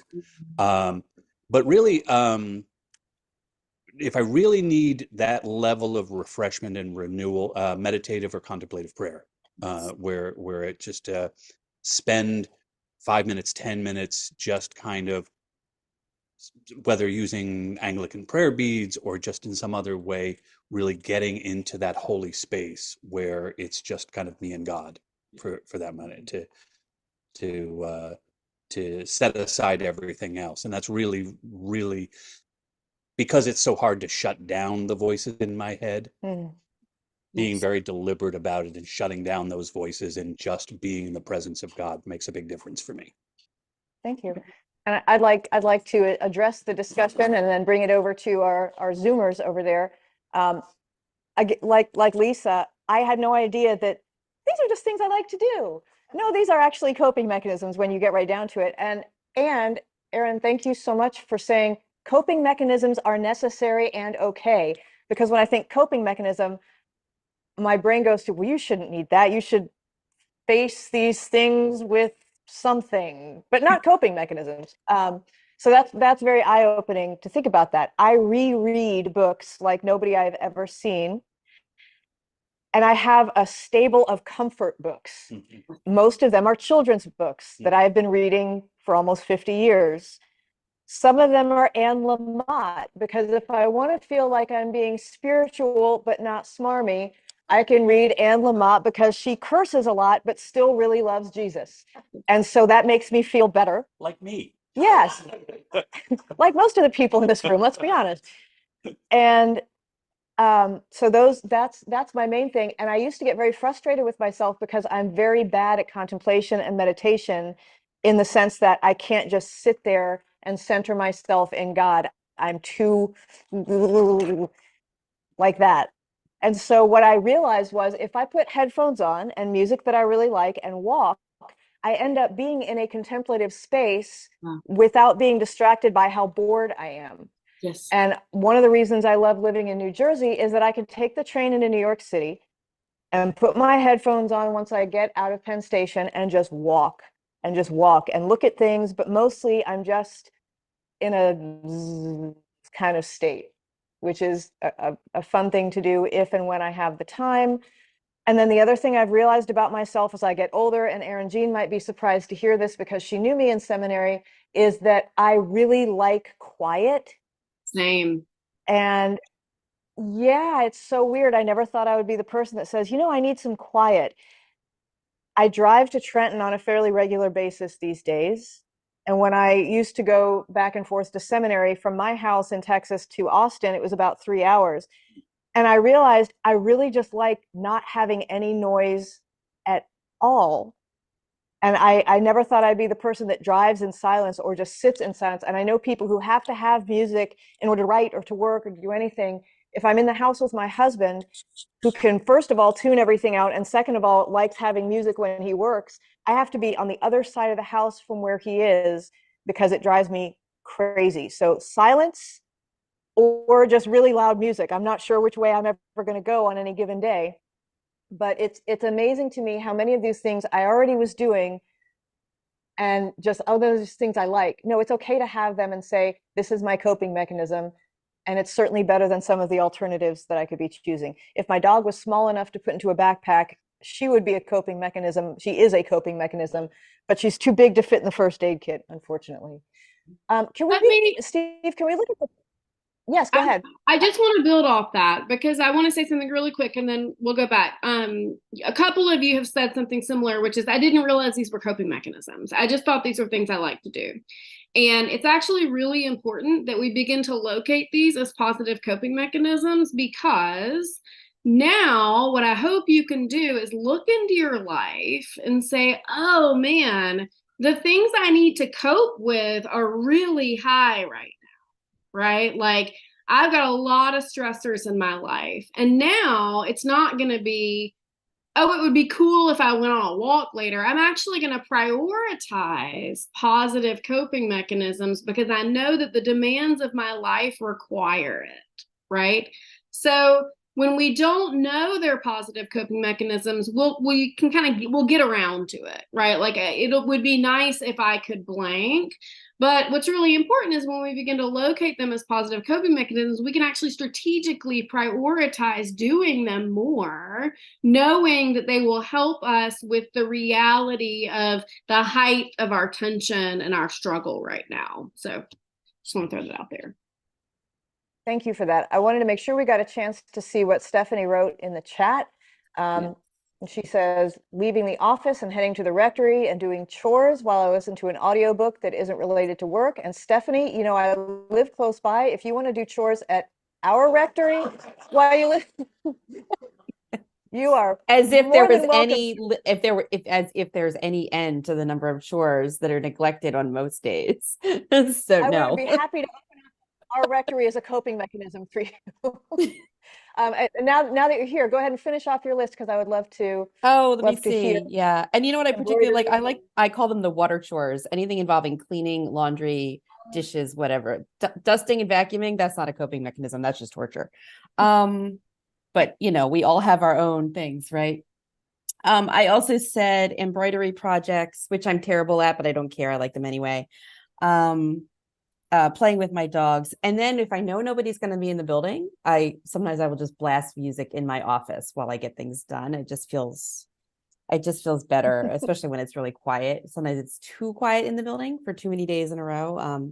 Like this week we have our school is off, so there's nobody here. So that keeps me focused. So anyway, that's all I said. Just those. Love it. Oh, and also Susanna, NYC all the time for all the reasons. There are so many different things there that can speak to your soul and kind of be a reset. Including food, by the way. Always food. We love a little snack. Right. We love a little snack. Food, Central Park, museums, people watching. There's so many options. Yeah. Good coping mechanisms in New York. Fred Galano, can you share with us some of your first aid kit? Yeah, you know, a few things mentioned here already. Silence. I agree with you.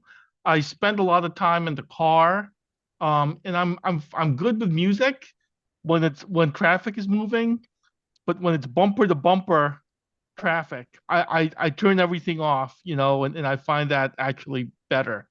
Going out for a meal with a good friend is another one that I, you know, I always my go-to. Let's see what else. You know, on my phone I keep a file of like my favorite prayers, my favorite psalms, my favorite scripture readings, that I always a go-to for me.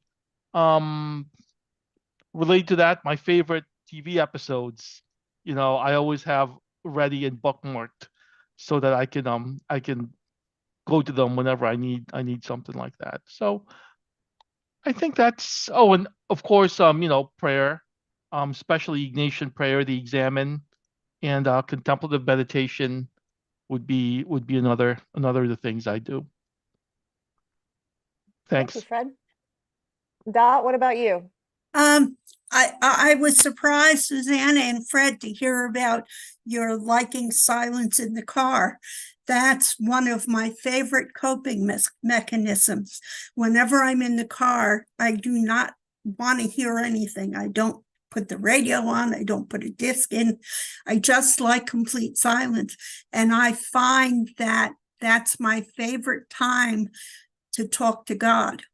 That's when I unburden whatever is on my mind and my heart. And I look forward to the long trips where I'm in silence for a long time. So thank you for sharing that. Thank you, Yeah, Dot.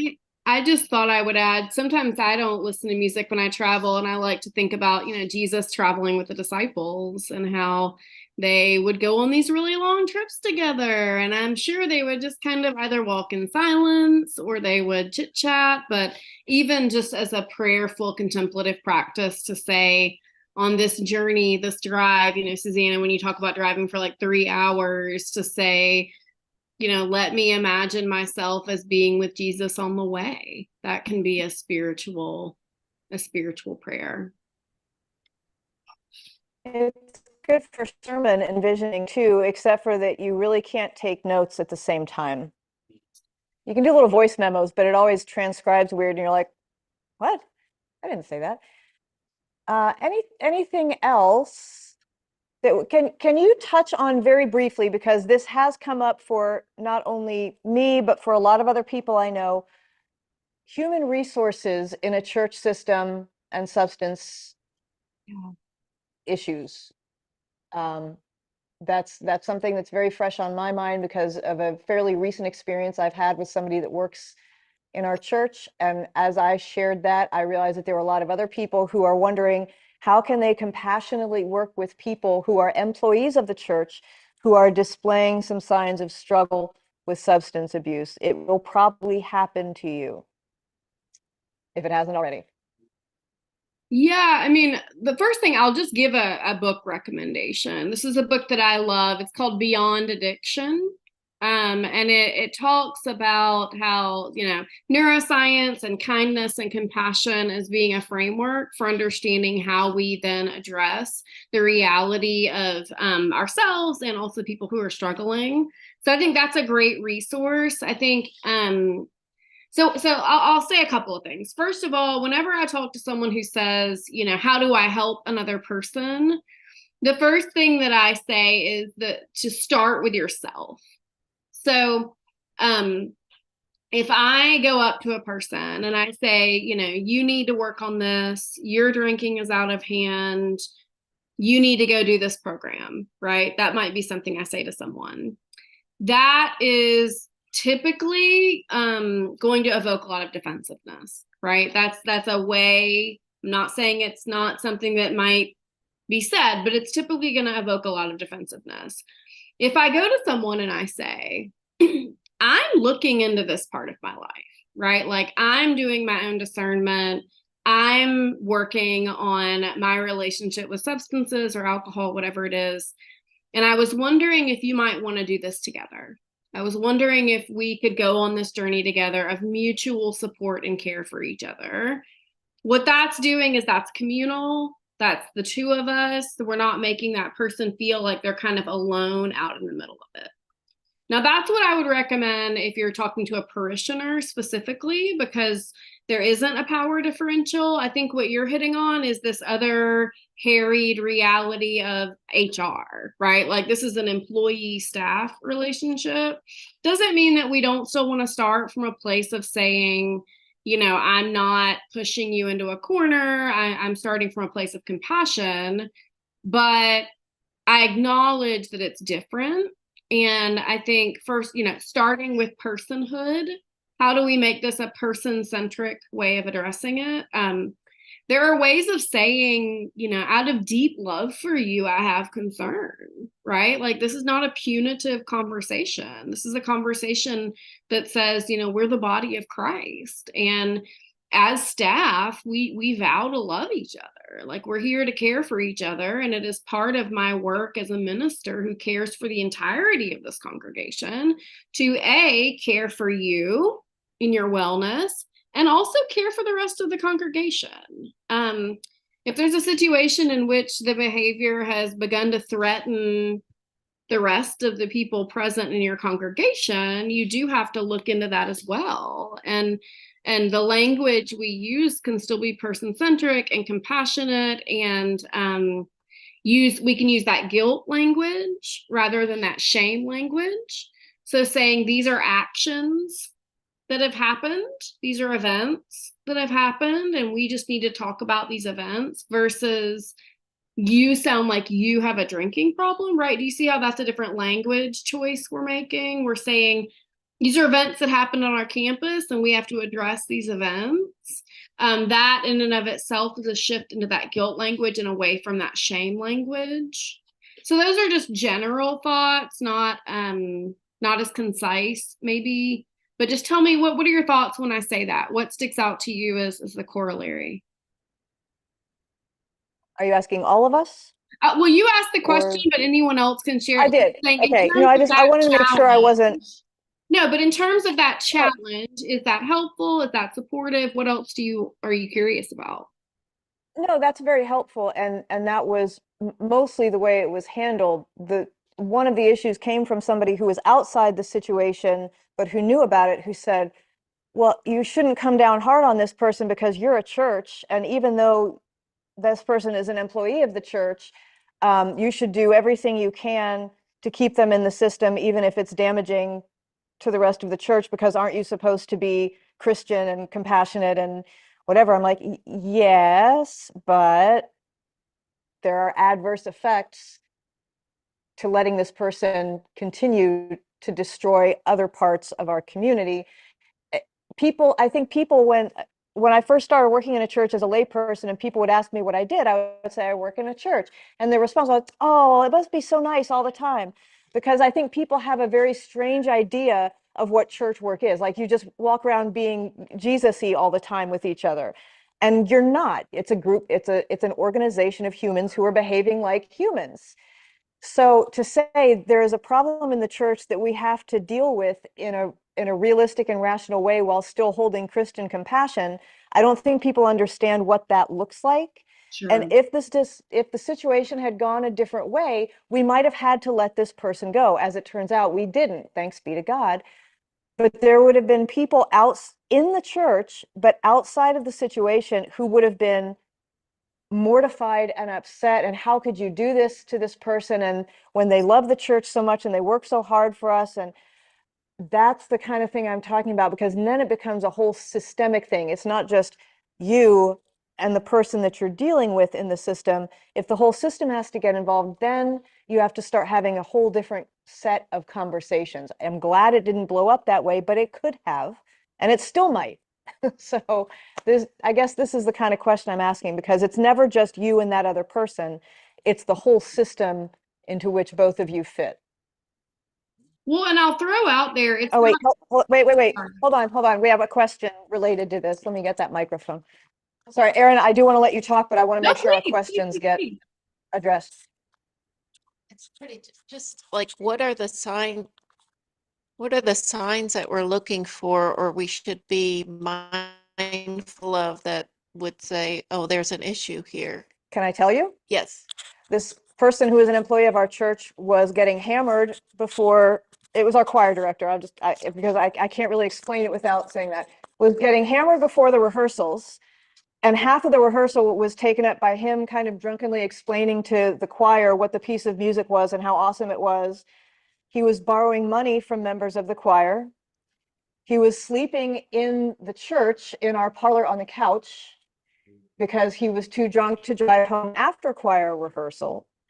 And it was starting, and we had a choir member quit because they said, I I know that this is a problem and I can't work like this because I was married to an alcoholic who abused me. And so when I see somebody that has an alcohol problem, it triggers all of these terrible feelings for me and I can't be in this anymore.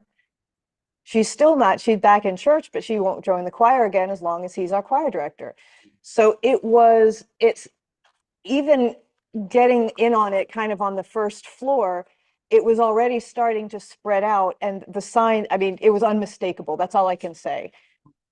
So it was fairly obvious in this case. It may not always be so obvious, but it was, boy, there was no getting around it. So Erin, go ahead. I'm sorry. No, Okay, I see Fred has his hand raised. Yeah, let's go ahead and hear from Fred. Okay.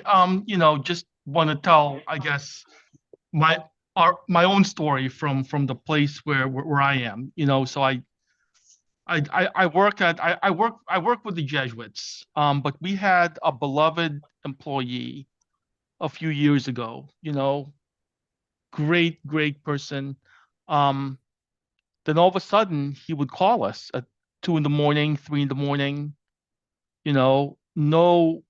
No recollection the next day, and he just would stop coming to work. And we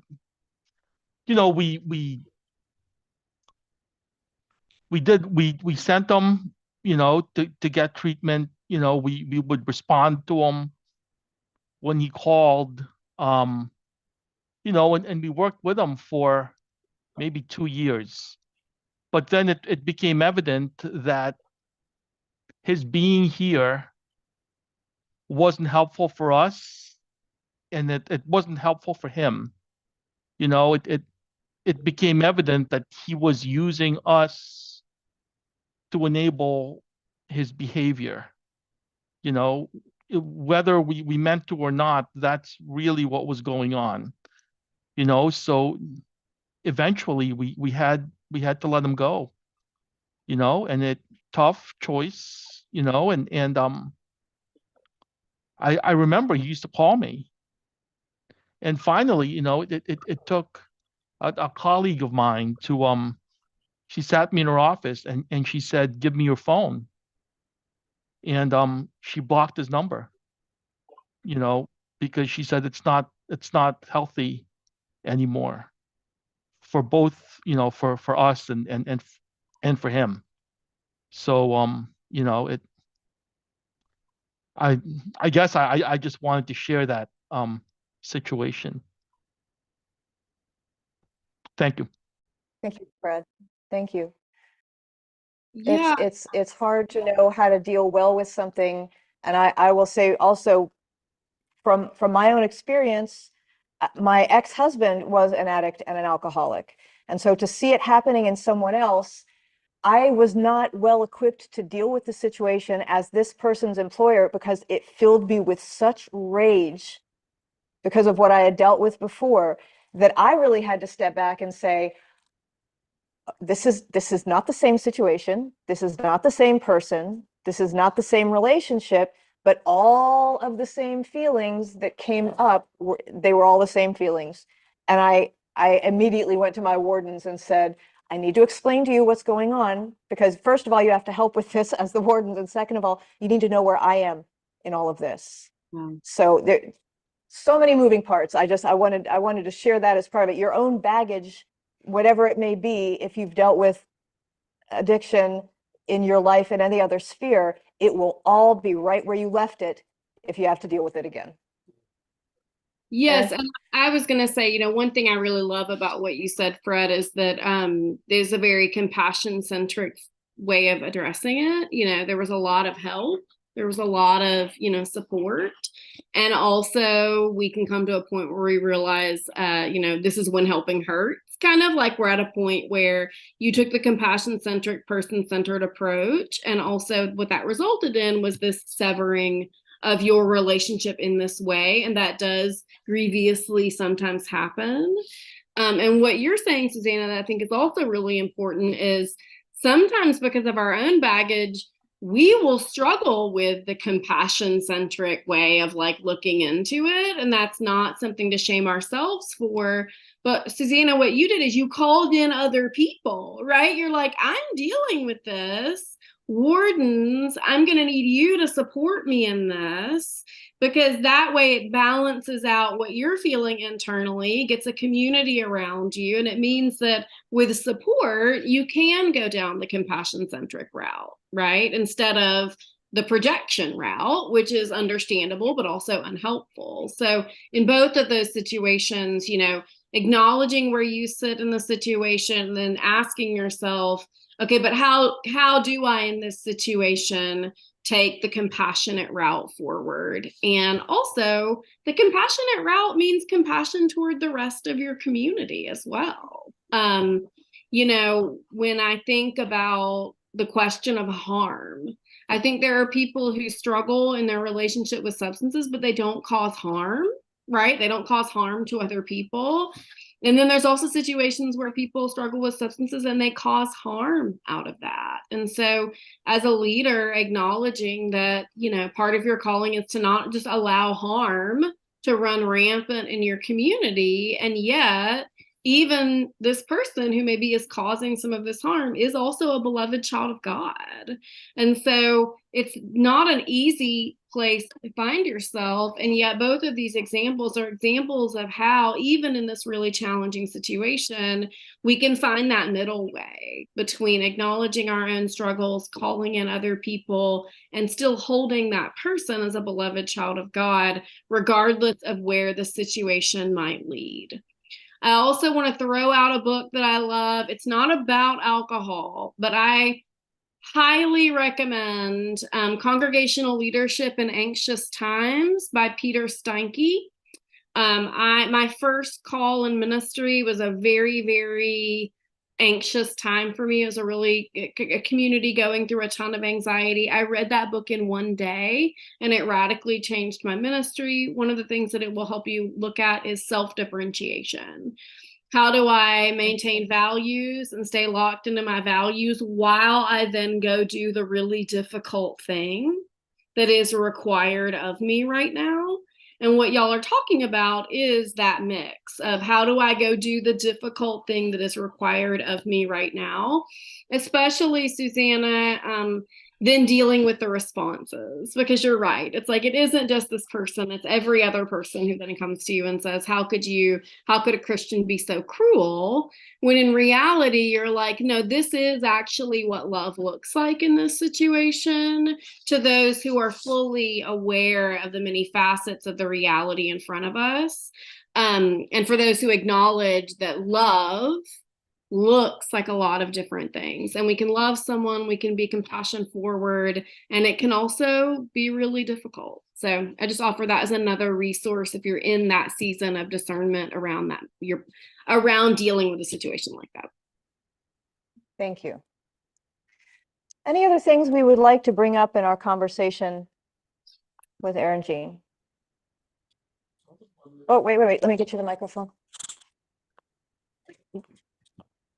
All these wires, good grief. There you go. I was wondering, I think of you said coping, but I'm wondering also if there's with the use of word, because I think of it as, if you don't do it, you don't thrive. So it's thriving mechanisms. I like that. Yes. No, I love that. Just a word. Yeah. Okay. Yeah. Thriving mechanism. I just ran through my mind. Yeah, because it's like the person using the saw. If you don't stop and sharpen it, you're useless. So I think of it like that. Anyway. Now, Vernal, you have to write a book called Thriving Mechanisms. I'm ready. I like that. There you go. You might the world make is it ready in for my your presentation. book. You might be in my presentation for the rest of time.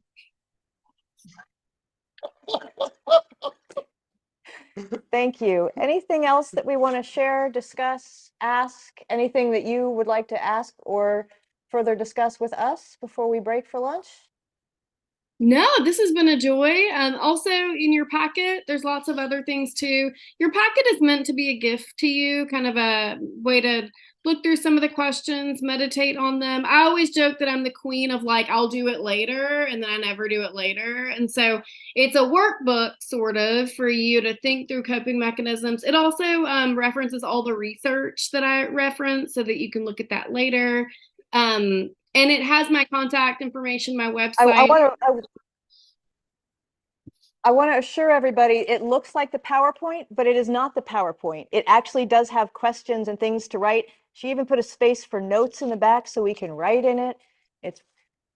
This is a writer's toolkit right here. Okay. So it's got lots of really good questions in there, and we have some other questions and some things about how to deal with our parishes, expanding hospitality for people who don't drink. So a lot of the things are expanded on that we already talked about today, but give us more resources to talk about and to think about after our presentation is over. Yeah, and the consultation is what I do sometimes with congregations, but written in a general sense. And so that handout is for you to read, mark, learn, and inwardly digest around how to be compassionate and host events in your congregation. So that's all just resources for you. And contact information, my website's there. It has a contact form on it. So if you have questions and you want to reach out one-on-one, I definitely want to be available for those.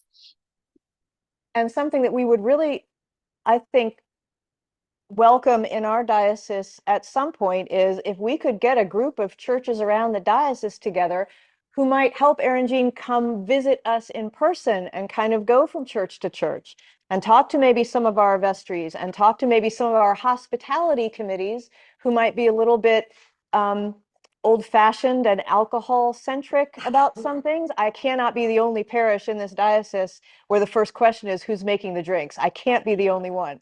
So in the future, this is a conversation that I think we would all love to have and need to have on the ground. So let's work on that too.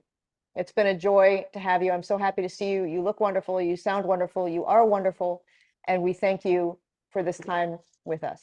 Yeah, no, it's been a blessing. The pleasure's all mine. So reach out and don't be a stranger. All right. Thank you, everybody. Thank you.